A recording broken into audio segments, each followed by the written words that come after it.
Over the past 4 years, Mark Brnovich has increasingly used consumer fraud funds to fight politically charged legal battles, taking on the Biden administration over immigration, reinvestigating the 2020 general election, even taking action in a gun rights case in New York City.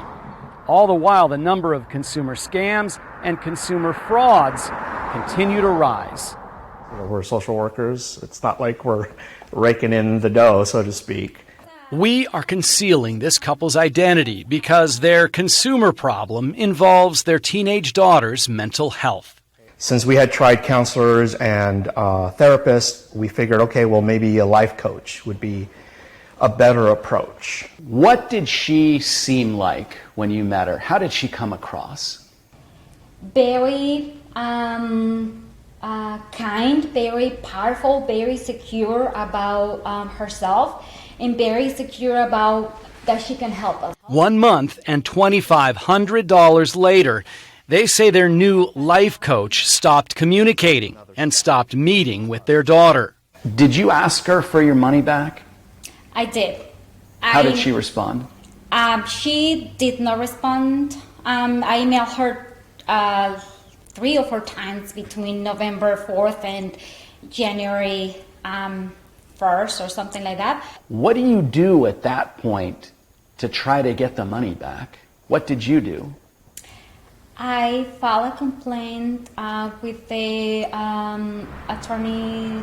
General Attorney's Office. That was just one of more than 15,000 consumer complaints the Arizona Attorney General's Office received in the past year. Consumer scams and consumer fraud are reaching record levels across the country. According to the Federal Trade Commission, reports of social media scams alone doubled last year compared to the year before. Estimated losses there totaled $770 million. The problem is so bad, government agencies that are supposed to help consumers are drowning in complaints, so scam victims are often left to fend for themselves. They have to hire a private attorney. Robert Rutilla is a practicing attorney who represents victims of consumer fraud. He says he's forwarded several complaints to the Arizona Attorney General for prosecution, but each time the AG's office refused to go after the bad guy. They say they reviewed the complaint, but unfortunately are unable to take action at this time. It's incredibly frustrating for me, but it's worse for my client. If you think you have been a victim of consumer fraud or suspect deceptive or unfair practices, we need you to file a complaint with the Arizona Attorney General. The Arizona Attorney General's office is the state's primary consumer advocate.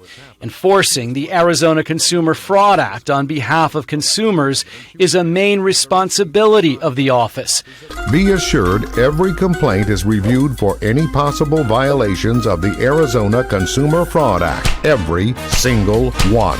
But we found something odd in the Attorney General's budget. More than $3 million diverted from the Consumer Protection Consumer Fraud Revolving Fund into other non-consumer fraud divisions, including the politically charged government accountability, voter fraud, and federalism units. According to the AG's 2021 annual report, the federalism unit was created to protect the state from overreach by the federal government and other states. Attorney General Mark Brnovich often cites the federalism unit's work as he campaigns for the U.S. Senate.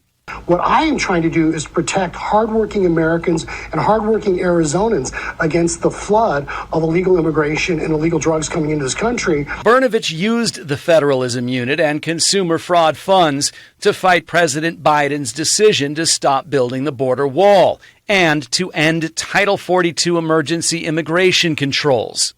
He used those funds to take legal action in gun rights cases against New York City and the state of New Jersey. He used consumer funds for his own investigation of the 2020 general election, something that had been done already by other government agencies and organizations at least a half dozen times with no finding of fraud. We repeatedly requested an interview with Brnovich. His office said he was busy. although his Twitter page showed he did multiple interviews with Fox News during that time. Brnovich's office suggested we speak to Joseph Shirata, the division chief counsel for the Civil Litigation Division. Why is that money being used to fund a unit that doesn't really appear to have anything to do with consumer fraud? To answer your question directly, Morgan, it goes back to really, Civics 101. The statute that the fund comes out of says that our state legislature that has plenary appropriation power can appropriate out of that fund. And it also says that the fund can be used for attorney general operations globally, generally, including things like consumer protection and whatnot. That state statute says the attorney general shall use the monies in the fund for operating expenses, including tobacco fund issues, consumer fraud education, and investigative and enforcement operations of the Consumer Protection Division. But it's called the Consumer Protection Consumer Fraud Revolving Fund. If the intent was to use it however the Attorney General wanted to, why would they call it this? Well, let me just clarify you there. It's not how we want to use it. It's not how we get to use it. It's how we're told to use it. Shirata says it is the legislature and the governor that set the budgets, and those entities decide where the consumer protection money should go. But we looked at the budget requests Brnovich's office submitted to the governor the last few years, and it's Brnovich who was and is requesting to divert those funds. And we found this letter from Brnovich to Governor Doug Ducey dated August 31st, 2017.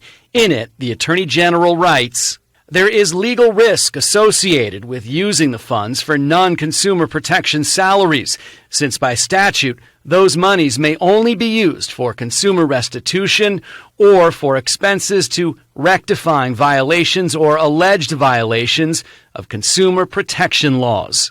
The letter also states that the office was reassigning consumer protection attorneys to those other units, and that limits the number of investigations that consumer protection attorneys can initiate in response to consumer complaints. It looks like AG Brnovich was concerned about this a few years ago, but then kept using these monies this way. Why would he have been concerned about it if it was, cut and dry? Well, I can't speak to what that letter. I'm not familiar with that letter and what was in the AG's mind. But obviously, the AG's concerned there's only a certain amount of funds in that fund.